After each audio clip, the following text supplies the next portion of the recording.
they were building this dam back in the 30s, I believe, there was a railroad that they ran out here to haul building materials for the dam, like concrete and stuff. And the railroad went through that tunnel right there. And you can see what the tracks used to be. And they can run right down there. And looking out here, you can see Lake Mead. There's the marina. There's a paddle wheeler down there.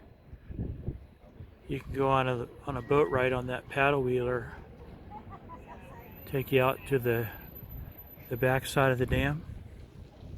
Yeah, Lake Mead's pretty low.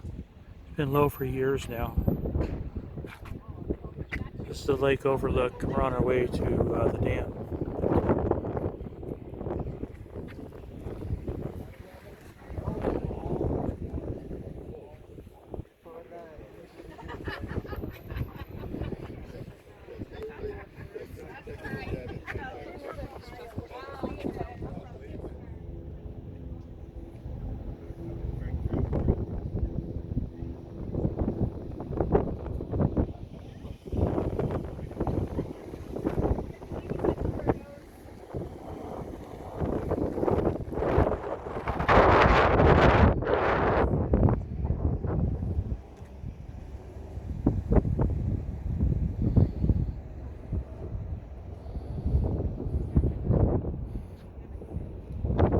Yeah, so on this old railroad tunnel over there, you can see this. There was a spur here. It comes down this way, and it comes underneath us. There's another tunnel under us, but then to go to the back side of the dam, they go around that way. And then I'm going to walk to the other side, and you'll see the spur coming out behind us. So we're actually above a railroad tunnel right here. So on the other side of this tunnel, you can see the spur coming out right there, and it goes over this area. And that must have been like a place where they were storing materials for building a dam. I guess makes sense. So when we were here 10 years ago, you could not walk up on this bridge and look down, as far as I remember. We parked down there, and then we drove across the dam eventually, and drove up the other side. You can see those vehicles over there, and I got out and walked around.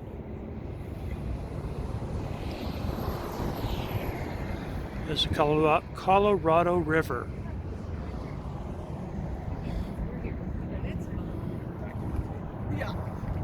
What do you think? Hi, Dad. Hello. Welcome to Hoover Dam. Yeah. We'll go down here, look at the south end.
better go down. Alright guys, so you guys feel the vibration under your feet?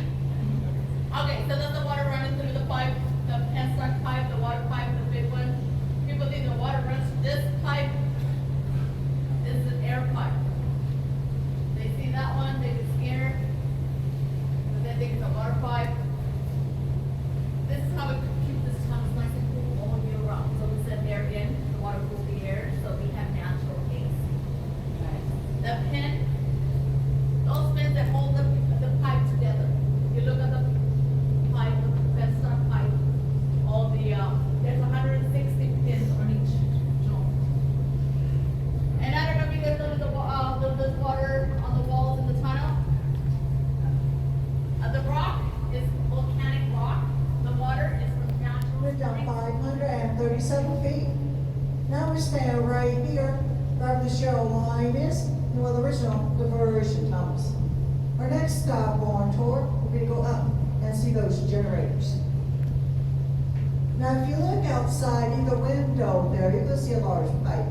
That's called a penstock pipe. A penstock is just another word for a water pipe. It's 30 feet in diameter. And that is one of 4 that is used to carry water to the generators. Now, you may be feeling a slight vibration beneath your feet. If you do that, it's water going through that pipe. Sometimes as much as 96,000 gallons of water per second can go through that pipe. That's enough to fill a big-sized swimming pool in 7 seconds.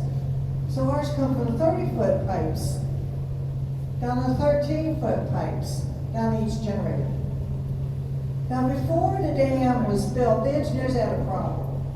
They had the Colorado River. Of course, you can't build a dam in the middle of a river. So they had to find a way to move the river out of the way. So it blasted out 4 huge tunnels, 20 either side of the canyon. They were called diversion tunnels. Each diversion tunnel was 4,000 feet long, 56 feet in diameter. And so it took the Colorado River around these diversion tunnels, around the dam site. You're standing right here in this diversion tunnel right here. Once the diversion tunnels are completed, now they had to find a way to force the water to go into the tunnels. So what they ended up doing was building 2 temporary dams called coffer dams. A coffer dam is just another word for a temporary dam. Here, the forced water goes to the diversion tunnels. Another one right here, keep the water from backing up into the construction site. And once they got done doing that, left them about half a mile, 1 kilometer. And once you begin building the dam. But before they could start pouring concrete, they still had to dig these.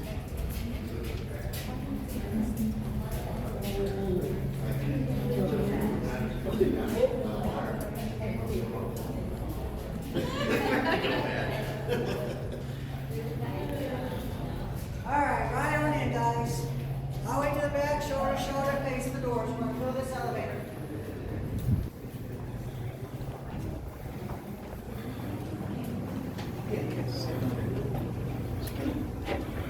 Get us all in. Here, night.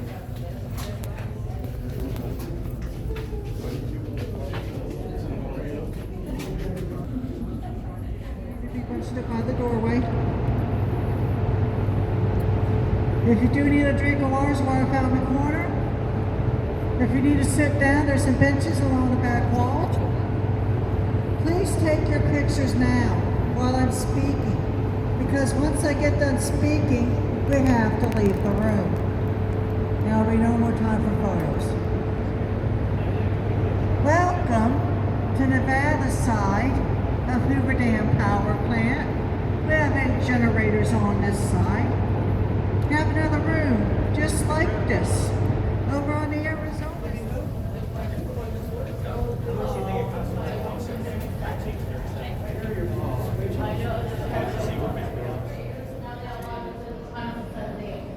Those times are more industrial. They were pretty far with wood. So it looks that there's 2 wood on the walls, but there's not. It's just the embers. Alright, so the dam at this level is 450 feet thick. We just walked up 300 feet down the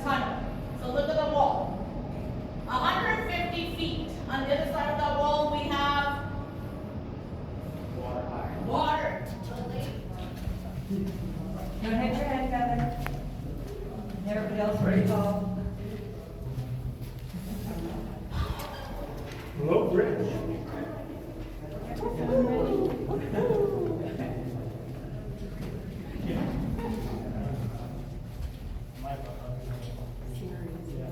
What's down there? So it looks like there's a ways down there, right? Something. Yeah, it would. You could get rid of your gym membership if you had to do that every day. Yeah. Oh wow, look at that.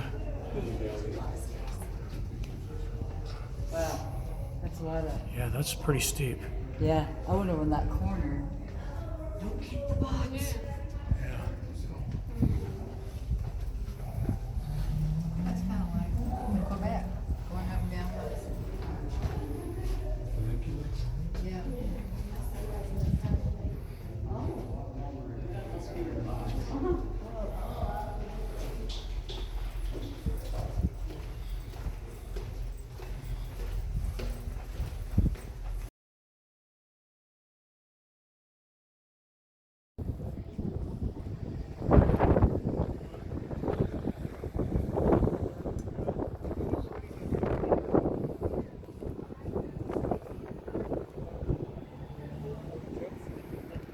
So we went on a tour.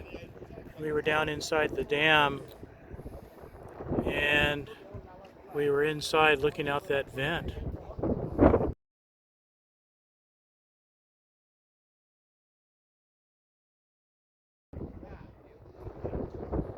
And then on that tour, we went all the way down there to this area here, where they have the turbines that are being spun by the pressure from the lake, the water flow out of the Lake Mead.